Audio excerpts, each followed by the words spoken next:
नमस्कार साथियों, स्वागत है आपका अपने YouTube चैनल नीर केमिस्ट्री पाठशाला में। मैं हूं ब्रजेश कुमार और आज हम चर्चा करने वाले हैं अपने क्लास 12th लिक्विड सॉल्यूशन के चैप्टर में इंडिपेंडेंट कंसंट्रेशन टर्म्स। हमने पहले लेक्चर में डिस्कस कर लिया था कि डिपेंडेंट कंसंट्रेशन टर्म्स या डिपेंडेंट टेम्परेचर कंसंट्रेशन टर्म्स क्या होते हैं, और आज हम चर्चा करने वाले हैं इंडिपेंडेंट टेम्परेचर कंसंट्रेशन टर्म्स। तो चलिए हम स्टार्ट करते हैं। और हमारा जो आज का टॉपिक है, पहले चैप्टर लिख लेते हैं। हमारा जो चैप्टर है वो है लिक्विड सॉल्यूशन, ठीक है। और आज का जो हमारा अपना टॉपिक है वो है टेम्परेचर इंडिपेंडेंट कंसंट्रेशन टर्म, ठीक है। Temperature independent terms. तो टेम्परेचर इंडिपेंडेंट कंसंट्रेशन टर्म्स क्या होते हैं, कैसे इसको अप्लाई करते हैं, तो चलिए हम बताते हैं। तो इसकी अगर हम चर्चा करें तो हमें क्या मिलेगा, देखिए ध्यान से, कि परसेंटेज वेट बाय वेट, ठीक है।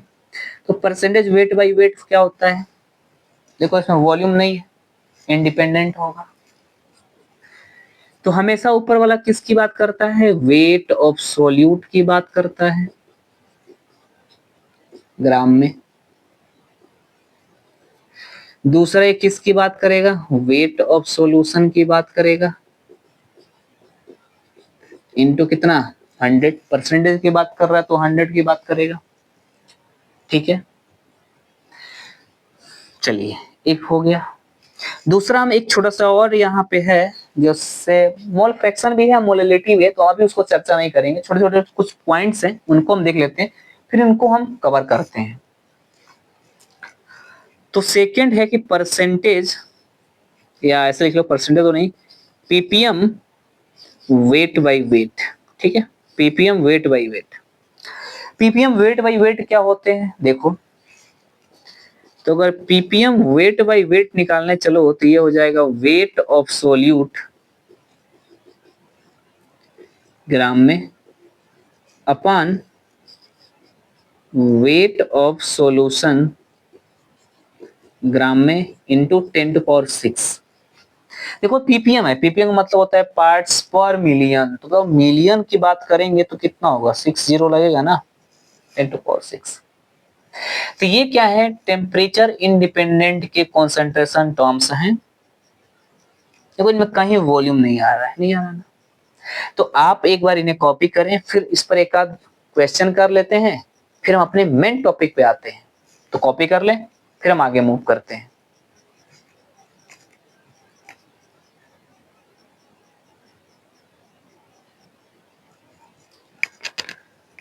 चलिए, तो फॉर्मूला हो गया है। फॉर्मूला हो गया है तो हम इनको उड़ाते हैं और देखते हैं अपना इस पर क्वेश्चन, फिर हम अपना अगला टॉपिक डिस्कस करते हैं, ठीक है ना। एक ये छोटा छोटा पॉइंट्स है, तो पहले इसको हमने अपने कवर कर लिए, ठीक है ना। उसके बाद हम यहाँ पर कवर करेंगे। तो देखो फर्स्ट क्वेश्चन है, इस पे क्वेश्चन है कि what is the percentage weight by wait. देखो ना, क्वेश्चन थोड़ा लंबा हो जाएगा, ठीक है, इसलिए मैं सीधा लिख रहा हूँ। कह रहे what is the percentage weight by weight of alcohols in solution that contains, ये तो वैल्यू निकालनी है। और 275 ग्राम ना अल्कोहल है, ठीक है, इन 250 ग्राम सॉल्यूशन में, 250 ग्राम सॉल्यूशन में है, ठीक है ना। तो परसेंटेज वेट बाय वेट निकालना है। और क्वेश्चन नंबर जो सेकंड है वो है आपके पास calculate percentage weight by weight, एक तो ये निकालना है। दूसरा 36.5 ग्राम NaCl दिया है, और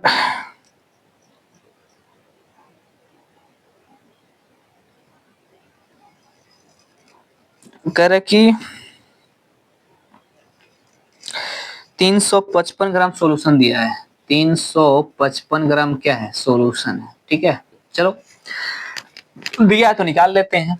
हमें निकालना है परसेंटेज वेट बाय वेट। तो परसेंटेज वेट बाय वेट का फॉर्मूला क्या होता है, weight of solute upon weight of solution. देखो ये है सॉल्यूशन, तो ये क्या हो जाएगा, सोल्यूट है ना। हाँ, तो ये हो जाएगा 275 अपॉन 250 इंटू कितना 100, ये कितना होगा, कट गया, ठीक है। तो कितना हो गया, 25 से कम 25 और 25 से कम 25, ठीक है। कह रहा है क्या, 55 1 2 2 1 55 1 2 2 5 7 2, क्या बात है भाई, ठीक है। और ये कितना बन गया 10, तो ये क्या हो गया 110, ठीक है ना, 110 percentage weight by wait percent, ठीक है। चलो आगे मूव करते हैं। इसमें क्या होता है, इसमें क्या हो जाएगा, परसेंटेज वेट बाई वेट निकालने के लिए वेट ऑफ सोल्यूट। देखो ये NaCl है, ये सॉल्यूशन है, तो सोल्यूट कौन, NaCl, ये हमेशा डिजोल्व होता है। तो ये हो जाएगा 36.5 अपॉन 355 इंटू कितना 100, ये होगा 3650 अपॉन 355, डिवाइड कर लो। देखो एक जीरो से एक पॉइंट तो गया, 3650 अपॉन 355, वन टाइम जाएगा, 0 6 में से 5 जाए 100, ठीक है, 0.0 10,000, 3 पचे 15 3 पचे 15 3 3 9 1 10 ना जाएगा, 2 टाइम्स जाएगा, ये आ जाएगा 1.2% परसेंटेज वेट बाई वेट, ठीक है।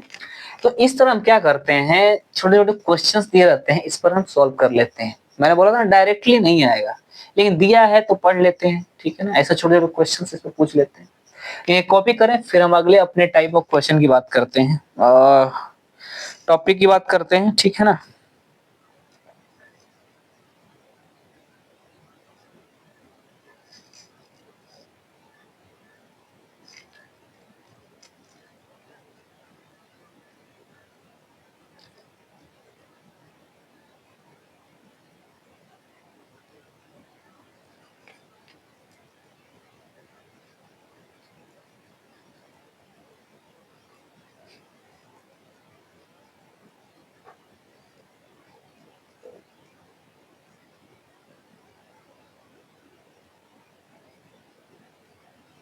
चलिए हो गया है, तो हम अपने क्वेश्चन देख लें या फिर टॉपिक पे चलें। देखो देख लेते हैं क्वेश्चन है क्या, क्वेश्चन होता है तो हम कराते हैं, ठीक है। तो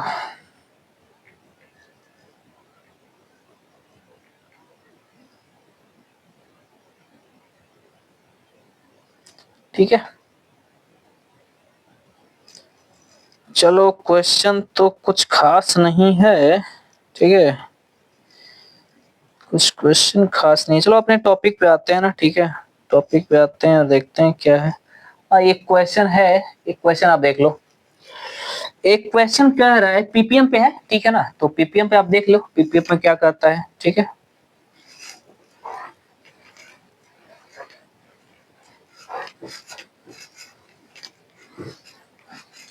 तो एक क्वेश्चन पीपीएम पर है और पीपीएम पर बता रहा है कि भाई साहब आपके पास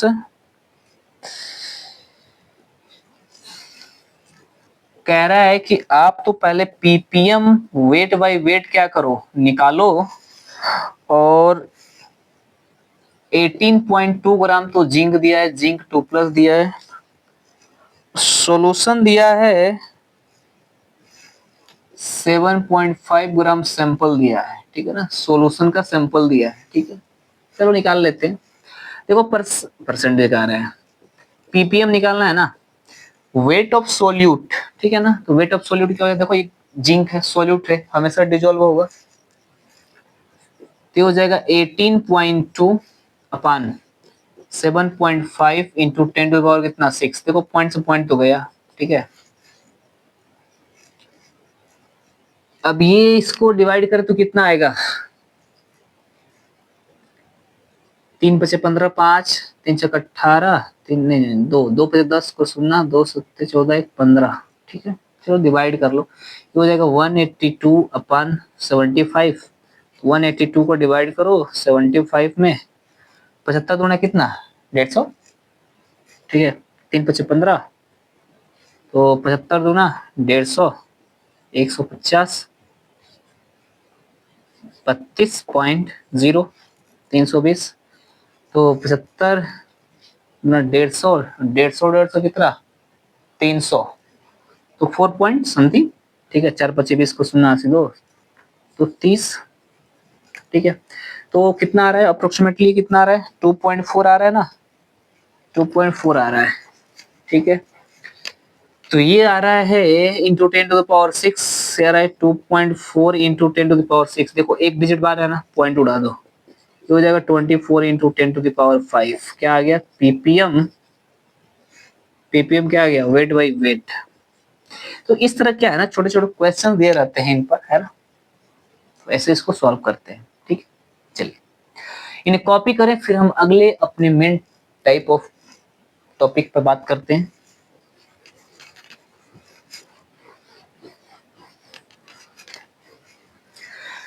चलिए अपन का जो मेन टॉपिक है, ठीक है ना,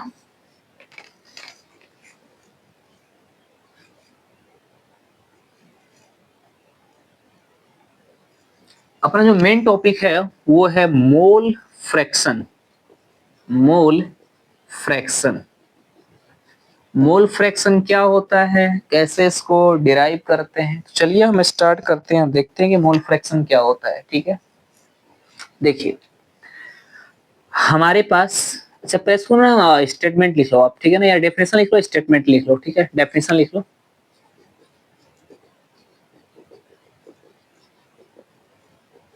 या डेफिनेशन हम बाद में लिखवाते हैं, ठीक है, पहले आप समझ लो। देखो एक स्पेस छोड़ दो, चलो लिख लो कि the ratio of the number of moles of one component, ठीक है, one component, the ratio of the number of moles of one component to the ratio of the total number of all the components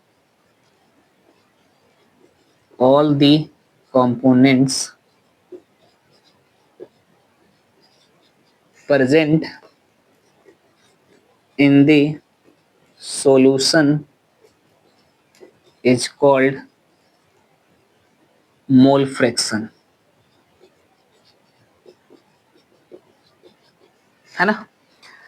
तो ये क्या कह रहा है, कह रहा है कि the ratio of number of moles of one component, ठीक है ना, एक कंपोनेंट का रेशियो अपन टोटल मोल के रेशियो को हम क्या बोलते हैं, मोल फ्रैक्शन बोलते हैं, है ना। आप बोलेंगे हाँ पढ़ दिए, समझ नहीं है, समझाते हैं, इसलिए तो बोला था, पहले आप समझ लो, फिर इसका डेफिनेशन अपने आप समझ जाओगे, ठीक है। तो डेफिनेशन समझने से पहले थोड़ा सा हम इंक भर लेते हैं।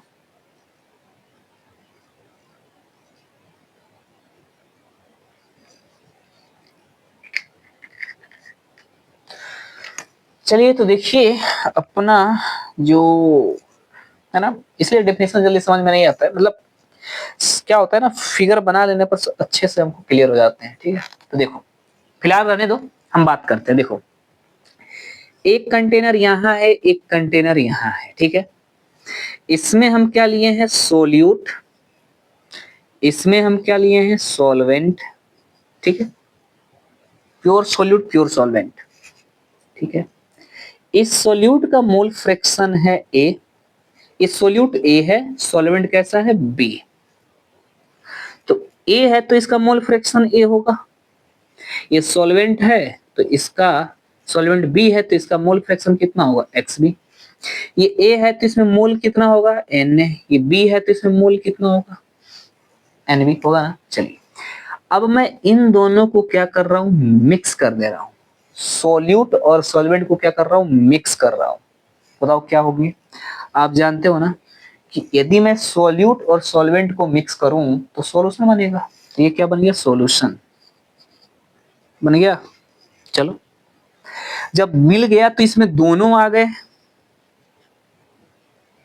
दोनों आ गए, क्या आ गए, एक्स भी आ गया, एक्स बी भी आ गया, एन ए भी आ गया, एन बी भी आ गया, लेकिन ये सॉल्यूशन हो गया। टोटल क्या हो गया, आपस में मिक्स हो गए, तो सॉल्यूशन बन गया, तो टोटल इसी में आ गया, तो टोटल निकालेंगे ना, हाँ निकालेंगे। तो देखो मोल फ्रैक्शन की बात करूं और एक्स क्या है, तो एक्स है mole fraction of solution, solution का मोल फ्रैक्शन है, ठीक है ना। तो बताओ सॉल्यूशन का मोल फ्रैक्शन है तो इसमें सोल्यूट भी होगा, सॉल्वेंट भी होगा, तो क्या लिख सकते हैं, तो लिख सकते हैं यहां से कि मैं यहां से लिख देता, ठीक है, या ऐसे लिख लो कि इसमें x इक्वल टू होगा एक्स से प्लस क्या होगा, एक्स भी होगा, और टोटल मोल कितना हो जाएगा, n टोटल हो जाएगा एन ए प्लस कितना, एन बी। क्लियर है भाई साहब, ये सॉल्यूशन की बात कर रहा हूं मैं। देखो सॉल्यूशन में सब कुछ मिक्स हो गया, ए था तो एक्स से था, बी मोल था तो एन ए था, बी था तो एक्स भी था, मोल था तो एन बी था, लेकिन ये सॉल्यूशन में है तो मिक्स हो गया है, and total solution total moles हो गया n A plus n B, total mole fraction हो गया x A plus x B, ठीक है ना। अब हम क्या करते हैं, सॉल्यूशन में है ना, इस सॉल्यूशन में सोल्यूट का मोल फ्रैक्शन निकालेंगे, सॉल्वेंट का मोल फ्रैक्शन निकालेंगे, ठीक है ना। तो काम करो, कॉपी करो, फिर हम मूव करते हैं।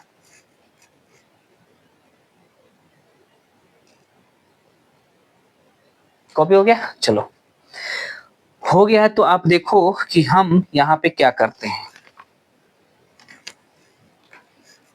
ये हो गया है ना, चलो ये हो गया है, तो देखो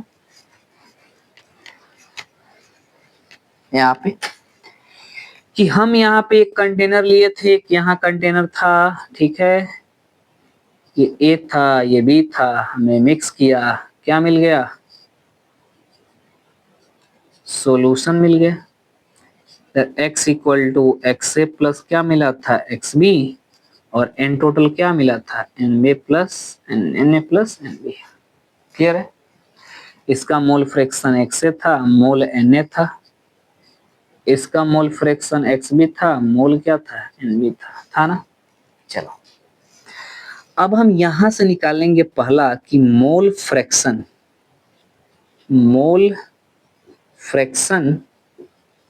ऑफ ए, ठीक है,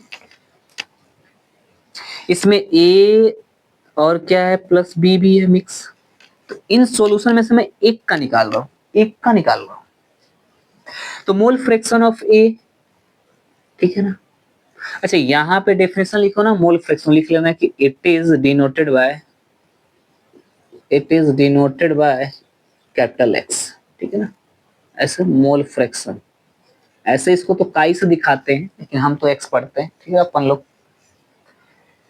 तो मोल फ्रैक्शन ऑफ ए का मोल फ्रैक्शन को किससे रिप्रेजेंट करेंगे, एक्स से, कितना हो जाएगा, तो ध्यान से सुनना आप, हम जिसका मोल निकालते हैं, देखो ध्यान से, जिसका हम मोल फ्रैक्शन निकालते हैं उसका मोल ऊपर अपन सॉल्यूशन का मोल, यानी कि एन टोटल बोलेंगे, क्या बोल दिए, लिख के दिखाओ, लिख के दिखाते हैं, मोल फ्रैक्शन ऑफ ए तो कितना हो जाएगा, एक्स से, तो जिसका मोल फ्रैक्शन निकालते हैं उसका मोल ऊपर, तो ए का निकाल रहे हैं तो ए का मोल क्या हो जाएगा, ऊपर अपान एन टोटल, तो एक्स से इक्वल टू क्या हो जाएगा, n A upon n total, n total का वैल्यू कितना है, एन ए प्लस कितना, n B, question number 1।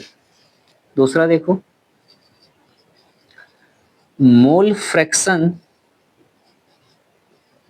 Of B कितना हो जाएगा, एक्स बी, है ना, जिसका मोल निकालते हैं उसका मोल ऊपर, तो देखो बी निकाल रहे हैं ना, इसका मोल क्या हो जाएगा, ऊपर अपान कितना, एन टोटल, एक्स भी कितना हो जाएगा, NB अपान, देखो n टोटल, n टोटल का वैल्यू कितना होता है Na प्लस कितना NB, इक्वेशन नंबर 2, ठीक है। बताओ हमने क्या किया, A का मोल फ्रैक्शन निकाला, B का मोल फ्रैक्शन निकाला, अब हम किसका मोल फ्रैक्शन निकालेंगे, सॉल्यूशन का। देखो तीसरा है mole fraction of solution. Solution का मोल फ्रैक्शन कितना होता है जी, हाँ x होता है ना, x। तो x इक्वल टू क्या होता है, x से प्लस कितना एक्स बी, ठीक है। तो वैल्यू रख दो, ठीक है, रख दो वैल्यू। x का वैल्यू कितना है, ठीक है, चाहे इतना इक्वल टू रख दो, x से प्लस एक्स बी, ठीक है, तो रख दो वैल्यू। x इक्वल टू ऐसे रख दो, x इक्वल टू कितना, x से का वैल्यू कितना है Na upon Na plus n B plus b का वैल्यू कितना है, देखो ये n B upon Na plus n B equal to, देखो एलसीएम दोनों का क्या है, सेम है ना, तो ये हो जाएगा Na प्लस एन बी, यानी डिनोमिनेटर सेम है, ठीक है। देखो ये सेम है तो ये आपस में क्या हो जाएंगे, ऐड हो जाएंगे, ये क्या हो जाएंगे Na प्लस कितना एन बी, देखो ये कट के कितना हो गए एक, ठीक है। तो आप बताओ x का वैल्यू कितना आया 1। तो इसका मतलब क्या निकला, इसका मतलब क्या निकला, इसका मतलब यही निकला कि दुनिया के किसी भी मेथड से आप सॉल्यूशन की मोल फ्रैक्शन निकालो, उसका वैल्यू हमेशा कितना आएगा, एक से कभी अधिक हो ही नहीं सकता है, चाहे आप किस मेथड से भी निकाल लो, किसी भी सब्सटेंस का मोल फ्रैक्शन निकाल लो, किसी भी सॉल्यूशन का मोल फ्रैक्शन निकालो, उसका वैल्यू हमेशा कितना आएगा, एक। क्लियर है, चलो तो आप इसे कॉपी कर लें, ठीक है ना। और देखो मैं ये डेफिनेशन यहीं पे क्या होगा, सेटिस्फाई होगा। देखो कैसे करना कि रेशियो, एक का रेशियो अपान टोटल सॉल्यूशन का रेशियो, देखो the ratio of the number of moles of the one component, देखो एक कंपोनेंट का मोल है to the ratio to the ratio of the total number of all the components, ठीक है, to the ratio of the total number of all the components, ठीक है। All components, देखो all components का ratio है कि नहीं है ना, तो ये क्या होता है, इसको हम बोलते हैं मोल फ्रैक्शन की डेफिनेशन, ठीक है। तो आप इसे कॉपी करो, ठीक है ना, फिर हम कुछ 2 पॉइंट्स और होते हैं, इनमें हम डिस्कस कर लेते हैं, कॉपी कर लीजिए।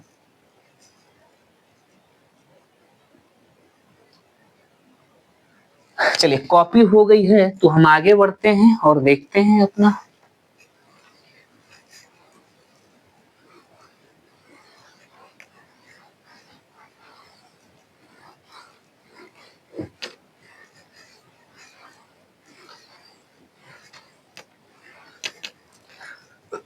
अब आप देखो कि हम अभी निकाले हैं x इक्वल टू कितना 1 निकाले हैं ना। सॉल्यूशन का मोल फ्रैक्शन बता रहा है कि सॉल्यूशन का मोल फ्रैक्शन एक से अधिक नहीं आ सकता है, चाहे आप दुनिया किसी मेथड से कैलकुलेट करो। सिंस हम x इक्वल टू और जानते हैं क्या, x से प्लस कितना एक्स भी जानते हैं ना, यहाँ वैल्यू 1 पुट कीजिए तो 1 इक्वल टू क्या हो जाएगा, x से प्लस एक्स भी, ठीक है। या आप इसको ऐसे भी लिख सकते हैं x से प्लस एक्स भी इक्वल टू कितना 1।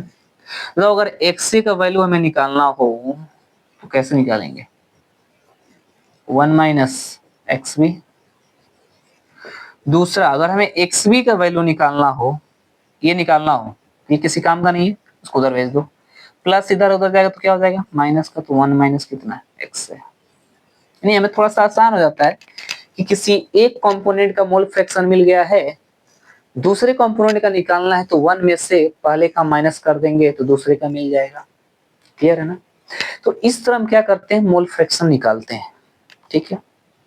तो आज के लेक्चर में हम क्या करते हैं, यही समाप्त करते हैं। नेक्स्ट लेक्चर में इस पर हम क्वेश्चंस करेंगे और क्वेश्चन के साथ इसके मिक्स और भी कुछ टॉपिक्स हैं उसको कवर करेंगे, ठीक है। फिर आगे चर्चा करेंगे। तब तक के लिए धन्यवाद। आप इसे क्या करिए, कॉपी करें, फिर रिवीजन करें, ठीक है। जो कुछ नहीं समझ में आता वो कमेंट में टेक्स्ट करें, हम उसको नेक्स्ट लेक्चर में उसको मेंशन कर देंगे। क्लियर है? तब तक के लिए धन्यवाद।